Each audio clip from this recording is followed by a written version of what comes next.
Shalom. Tuhan kita adalah Tuhan yang baik, sebab Alkitab berkata Allah adalah kasih, God is love. Itu ada di surat Yohanes yang pertama, pasal keempat, ayat ke-8 dan ayat yang ke-16. Lalu di perjanjian lama juga dikatakan bahwa He makes all things beautiful in its time. Pengkhotbah 3 ayat 11a. Ia membuat segala sesuatu menjadi indah pada saatnya masing-masing. Jadi dari dua ayat ini ya kita bisa menyimpulkan bahwa God is good. Always, selalu ya. God is good all the time. Nah, untuk bisa mengalaminya senantiasa, di perjanjian baru ini Tuhan mengirimkan Roh-Nya yang kudus sehingga kita bisa belajar hukum-hukumnya dan bisa berjalan bersama Dia sehingga kita bisa mengalami bahwa God is good all the time. Roh Kudus hadir di sini, mengalir di bait suci. Perkara ajaib pun terjadi, kuasa mujizat nyata, karena Roh Allah sedang bekerja. Roh Kudus hadir di sini, mengalir di bait suci.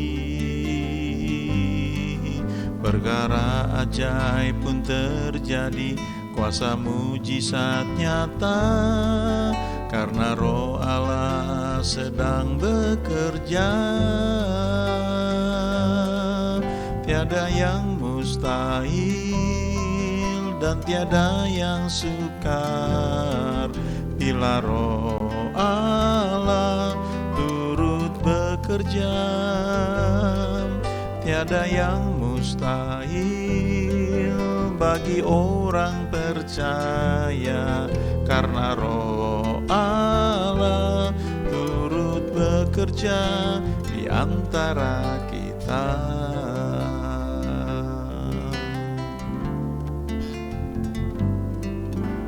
Roh Kudus hadir di sini, mengalir di bait suci. Perkara ajaib pun terjadi, kuasa mujizat nyata, karena Roh Allah sedang bekerja. Roh Kudus hadir di sini, mengalir di bait suci.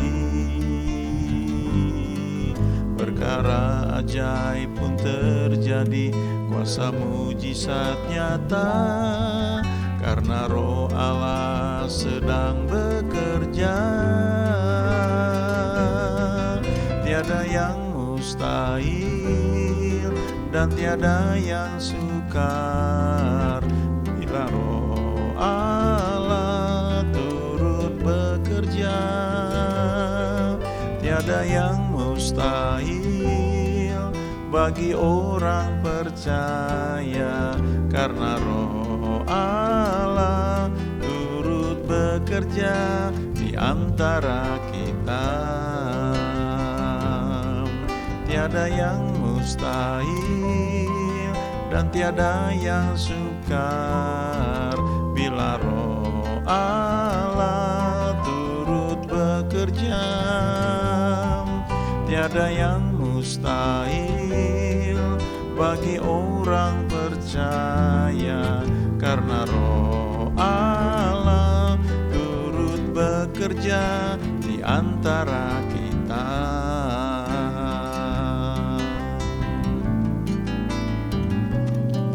Tiada yang mustahil dan tiada yang sukar bila Roh Allah turut bekerja.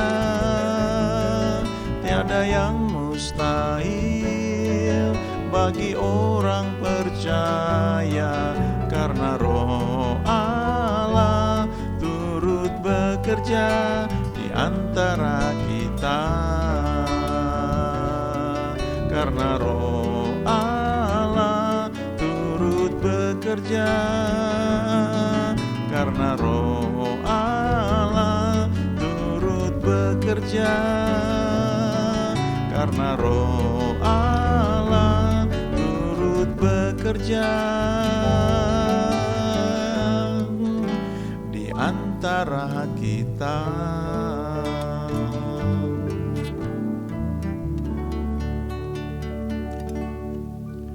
Hal terbesar ya yang kita terima dalam kehidupan ini ketika kita mengenal Tuhan, yang pertama adalah kehidupan itu sendiri ya. Kita mengenal Tuhan Yesus. Yohanes 17 ayat 3 berkata, inilah hidup yang kekal itu, yaitu mereka, itu murid-murid Yesus, kita yang percaya kepadanya, mengenal Allah Bapa dan mengenal Yesus Kristus. Itu hal terbesar ya yang kita bisa terima dalam kehidupan ini. Tapi selanjutnya Tuhan Yesus juga menjanjikan Roh Kudus bagi setiap murid-muridnya. Waktu itu dia masih di muka bumi, dan dia berkata, kamu akan menerima Roh Kudus ya. Dia akan tinggal di dalam kamu, ia akan bersama-sama dengan kamu. Tapi juga dikatakan bahwa kamu akan menerima kuasa kalau Roh Kudus turun ke atas kamu. Saat ini saya mau tunjukkan ada dua bagian firman Tuhan ya, yang perlu kita lihat. Yang pertama itu di Yohanes 1 ayat 12. Dikatakan di sini, tetapi semua orang yang menerimanya, yaitu menerima Yesus, diberinya kuasa supaya menjadi anak-anak Allah, yaitu mereka yang percaya dalam namanya. Orang-orang yang diperanakan bukan dari darah atau dari daging, bukan pula secara jasmani oleh keinginan seorang laki-laki, melainkan dari Allah. Jadi menurut Yohanes 1 ayat 12 dan 13 ini, orang yang menerima Yesus, yaitu orang yang percaya dalam namanya, dalam nama Yesus, yaitu orang-orang yang diperanakan atau dilahirkan kembali dari Allah. Ya, bukan dari darah atau dari daging, tapi dari Allah. Kita yang percaya kepada Yesus, kita itu menjadi ciptaan baru. Kita mengalami born again, ya, dilahirkan kembali, dilahirkan roh kita menjadi ciptaan baru. Lalu di ayat 12 ini dikatakan semua orang yang menerima Yesus itu diberinya kuasa. Dalam bahasa aslinya itu exousia, dalam bahasa Yunani, bahasa Greek. Nah, artinya itu adalah hak atau otoritas, hak istimewa ya, privilege ya, authority, right, menjadi anak-anak Allah. Menjadi anak-anak Allah itu suatu hak istimewa, karena berarti kita mewarisi apa yang Tuhan sediakan bagi kita. Warisan itu diterima karena posisi ya, bukan karena apa yang kita lakukan. Kita anak-anak dari orang tua kita, maka secara hukum kita mewarisi apa yang mereka miliki. Bukan karena kita itu telah sekolah dengan baik, ya, selalu bersikap baik, maka kita mewarisi ya apa yang orang tua kita punya. Memang tentunya dalam beberapa kasus ya atau kejadian, memang orang tua itu membuat surat warisan ya, menetapkan yang ini punya siapa. Tapi pengertian umumnya adalah anak-anak itu mewarisi apa yang orang tuanya punya, bukan karena apa yang dilakukan, tapi karena statusnya, karena posisinya itu. Itu sebabnya ketika dikatakan semua orang yang menerima Yesus itu diberinya kuasa atau exousia itu diterjemahkan sebagai privilege ya, hak istimewa, sebab diberinya otoritas ya, diberinya hak menjadi anak-anak Allah. Sekarang kita bandingkan dengan Kisah 1 ayat 8. Kisah Rasul 1 ayat 8 dikatakan, tetapi kamu akan menerima kuasa kalau Roh Kudus turun ke atas kamu, dan kamu akan menjadi saksiku di Yerusalem dan di seluruh Yudea dan Samaria dan sampai ke ujung bumi. Di Kisah 1 ayat 8 dikatakan kamu akan menerima kuasa. Di Yohanes 1 ayat 12 dikatakan semua orang yang menerimanya diberinya kuasa. Kita lihat di bahasa Indonesia digunakan kata kuasa, baik di Yohanes 1 ayat 12 maupun di Kisah 1 ayat 8. Tetapi dalam bahasa aslinya, Yohanes 1 ayat 12 itu kata kuasa bahasa aslinya adalah exousia, yang artinya privilege atau authority atau right ya. Sementara di Kisah 1 ayat 8, kata kuasa itu bahasa aslinya adalah dunamis, yang diterjemahkan sebagai force ya, tenaga, strength, kekuatan, atau mighty works atau wonderful works atau mighty wonderful works ya, artinya pekerjaan-pekerjaan besar yang dahsyat, yang luar biasa, yang mengherankan.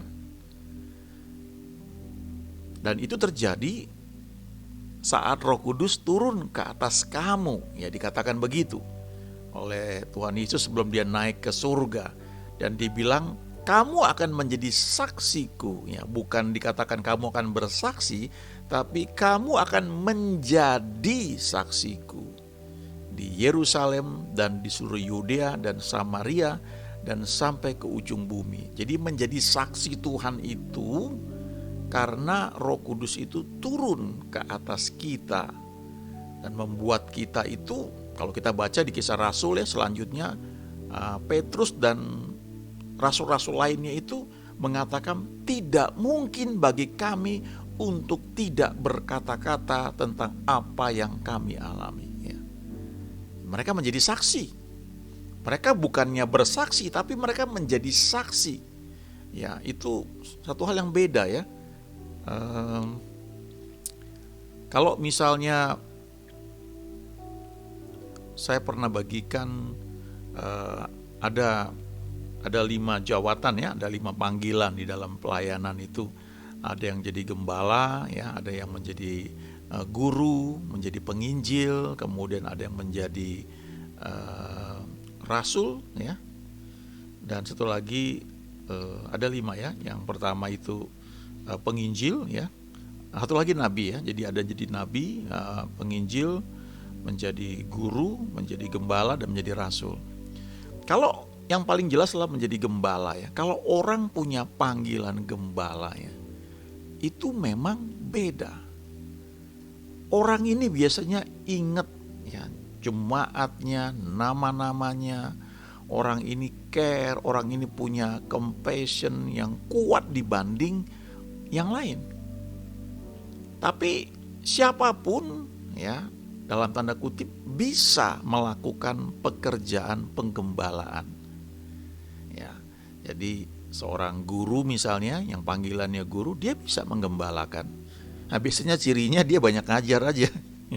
Dia hafal ayat dibanding hafal jemaat gitu. Karena panggilannya memang pengajar.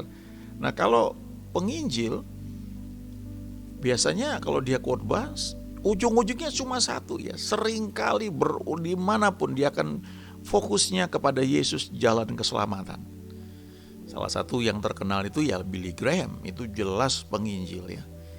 Selama hidupnya dia nggak buat gereja ya, dia buat satu wadah yang besar dan selalu pesannya satu ya, Jesus is the only way ya.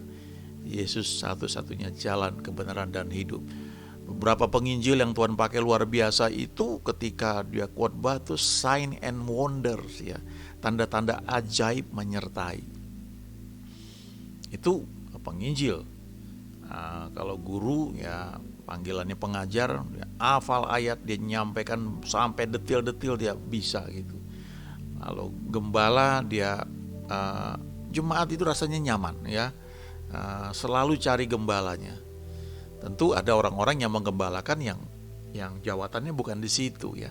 Ada yang penginjil ya, tapi dia membuat gereja, dia menggembalakan. Ya jarang dia muncul di gereja mungkin ya. Dia lebih banyak keliling. Tapi kalau biasanya gembala setiap minggu itu ada ya. Tentunya itu biasanya kalau orang-orang yang sudah spesifik ya. Tapi kalau secara umum ketika kita memulai pelayanan, ya kita lakukan semuanya. Nanti akan kelihatan menonjolnya di mana, baru kita akan fokus ke sana. Tapi selama masa-masa mulai pelayanan tuh kayak pelajaran ya. Sama kalau dulu saya kuliah itu, jurusan yang saya ambil tuh beda dengan teman-teman lain. Tapi tahun pertama kami sama-sama belajar, namanya TPB, tahun pertama bersama. Kami belajar bahasa Indonesia, belajar bahasa Inggris, belajar matematika 1, matematika 2, kimia 1, kimia 2, fisika dasar 1, fisika dasar 2. Kita belajar kewiraan dan sebagainya, dan harus lulus semuanya. Nah setelah itu waktu masuk jurusan, matematiknya spesial. Yang masuk jurusan teknik, matematiknya tuh engineering maths ya. Jadi matematika khusus untuk jurusan teknik. Nah itu beda dengan yang masuk jurusan murni. Nah kembali ke Kisah 1 ayat 8 ini, Roh Kudus itu membuat kita menjadi saksinya. Ya, jadi kita itu menjadi istilahnya natural ya, hal yang wajar untuk menjadi saksi Tuhan. Ya, bukan suatu yang sulit gitu. Tentu kita belajar bagaimana menyampaikan kabar baik atau bagaimana kita. Kalaupun kita nggak ngomong, tapi orang melihat memang kita adalah saksi Tuhan. Jadi kalau di Yohanes 1 ayat 12, kuasa itu adalah otoritas atau hak yang diberikan kepada kita sebagai anak-anak Allah ya. Dan ini juga yang membuatnya adalah Roh Kudus sebenarnya. Itu sebabnya kalau kita baca di kitab Galatia, di kitab Roma dikatakan waktu kita ini terima Yesus sebagai Tuhan dan Juru Selamat ya, Tuhan itu Allah Bapa mengutus rohnya ke dalam kita, lalu kita menjadi anak-anak Allah dan kita panggil dia ya Aba, ya Bapa. Menyadari ayat ini saja, Yohanes 1 ayat 12, bahwa kita anak-anak Allah, kita merenungkan betul-betul, kita mencamkannya, itu akan membuat hidup kita beda sekali. Kita menyadari bahwa kita ini anaknya Allah. Wow. Di Perjanjian Lama ada satu anak remaja namanya Daud, diurapi di hadapan abang-abangnya untuk menjadi raja. Kemudian dia sudah terbiasa ketika dia menggembalakan kambing domba yang 2-3 ekor, dia jaga dengan baik. Kalau ada, dikatakan ada beruang, ada singa, dia lawan, diceritakan seperti itu. Nah ketika dia menghadapi Goliat yang tinggi besar, sementara orang-orang Israel yang lain ketakutan, Daud memandang Goliat itu dengan cara pandang yang beda. Dia bilang begini, siapakah orang Filistin yang tidak bersunat ini, sampai ia berani menghina barisan dari Allah yang hidup? Daud ini menyadari statusnya, bahwa dia orang Israel yang pada saat itu mereka percaya ada perjanjian antara Tuhan dengan mereka sebagai keturunan Abraham, dan itu dimeteraikan, dinyatakan dengan sunat. Sunat itu satu lambang perjanjian yang Tuhan tetapkan bagi Abraham dan semua keturunannya. Dan sebenarnya termasuk kita di perjanjian baru. Tapi di perjanjian baru Paulus bilang sunatnya itu adalah sunat hati, bukan sunat secara daging. Secara kedokteran memang boleh saja kita disunat, dan banyak yang mengatakan bahwa itu malah sehat. Tetapi di perjanjian lama itu satu lambang, satu meterai perjanjian yang dibuat antara Tuhan dengan Abraham dan harus dilakukan terus bagi orang-orang yang mengaku sebagai keturunan Abraham. Jadi Daud ini juga disunat dan dia berani bilang, siapa nih orang Filistin yang tidak bersunat ini? Kok berani-beraninya mengejek, ya, melawan, menentang barisan dari Allah yang hidupnya. Barisan dari anak-anak orang-orang yang percaya kepada Tuhan, ya. Daud menyadari betul itu. Itu di perjanjian lama. Jadi waktu dia menghadapi Goliat, dia bilang sama Goliat, engkau mendatangi aku dengan pedang, ya, dengan senjata, dengan lembing, dengan pedang, tapi aku mendatangi engkau dalam nama Tuhan Allah Israel, barisan yang kau tantang itu, ya. Dan Daud sadar betul bahwa dia di pihak Tuhan. Dia menyadari bahwa ada perjanjian sunat dan dia ada di situ. Nah, di perjanjian baru, kita yang percaya pada Yesus, kita diberi otoritas menjadi anak-anak Allah. Kalau saja kita menyadari ini, itu merubah mindset kita, cara pandang kita. Waktu kita berdoa, waktu kita panggil dia Aba Bapa, wow, itu beda sekali. Itu pekerjaan Roh Kudus. Lalu di Kisah 1 ayat 8, kita tidak hanya dipanggil menjadi anak-anak Allah, tapi dikatakan kamu akan menerima kuasa atau power, ya, atau dunamis bahasa aslinya, kalau Roh Kudus turun ke atas kamu. Kalau kita pelajari di Alkitab, ya, di Perjanjian Baru khususnya, itu ada istilah Roh Kudus itu masuk ke dalam hati kita, tinggal di dalam kita, ya. Dia bersama kita. He shall be with you, ya. Dia akan bersama kamu. Tapi ada juga istilah He shall be upon you. Dia ada di atas kamu. Nah, itu yang dikatakan di Kisah 1 ayat 8. Roh Kudus turun ke atas kamu. Itu bentuknya urapan, ya. The Spirit of the Lord is upon me. Dia mengurapi aku. Itu diambil dari kitab Yesaya. Jadi ketika Roh Kudus turun ke atas kita, di perjanjian lama itu terjadi. Roh Kudus turun ke atas orang yang diurapi sebagai raja seperti Daud, ya. Ketika dia diurapi, maka sejak itu Roh Kudus itu ada sebagai pengurapan, ya, pengurapan dia untuk menjadi raja. Tapi di perjanjian baru tidak hanya itu. Yang paling luar biasa adalah the Spirit within us, Roh Kudus di dalam kita. Kita ini menjadi bait Allah. Pernah renungkan gak hal itu? Kita hidup di zaman yang luar biasa. Di perjanjian lama hanya ada the Spirit upon several person, ya. Roh Kudus ada di atas beberapa orang yang memang diurapi untuk jawatan atau tugas tertentu, menjadi nabi, menjadi rasul, menjadi nabi, menjadi imam, ya, menjadi raja. Itu pengurapan yang dia berikan. Tapi di perjanjian baru tidak hanya itu. Yang pertama-tama adalah the Spirit within, ya. Dia masuk ke dalam hati kita. Dia membuat kita menjadi anak-anak Allah. Dia mengajari kita memanggil Allah Bapa. Lalu dia juga bersama kita. Dan dia gak pernah tinggalkan kita. Nah, kesadaran itu yang perlu kita bangun. Jangan diabaikan. Coba belajar ketika bangun pagi, ya, begitu melek. Ada dulu buku yang terkenal, ya, Good Morning Holy Spirit, ya. Selamat pagi Tuhan. Waktu kita mau makan, kita berdoa, Tuhan terima kasih untuk makanan yang luar biasa ini, ya. Saya kadang-kadang suka sebutkan kalau diminta doa makan, dulu khususnya kami mengucap syukur Tuhan untuk capcay, untuk ini ayam goreng, ada pakai mentega, ada sambalnya. Terima kasih Tuhan, luar biasa. Kami mau berkati ini Tuhan, kami menikmatinya sebagai makanan yang lezat dan juga menyehatkan. Kami tolak semua penyakit di dalam nama Yesus, ya. Jadi kita bisa menyadari bahwa dia ada bersama kita senantiasa. Coba sadari ketika kita sedang berjalan, Dia ada bersama kita.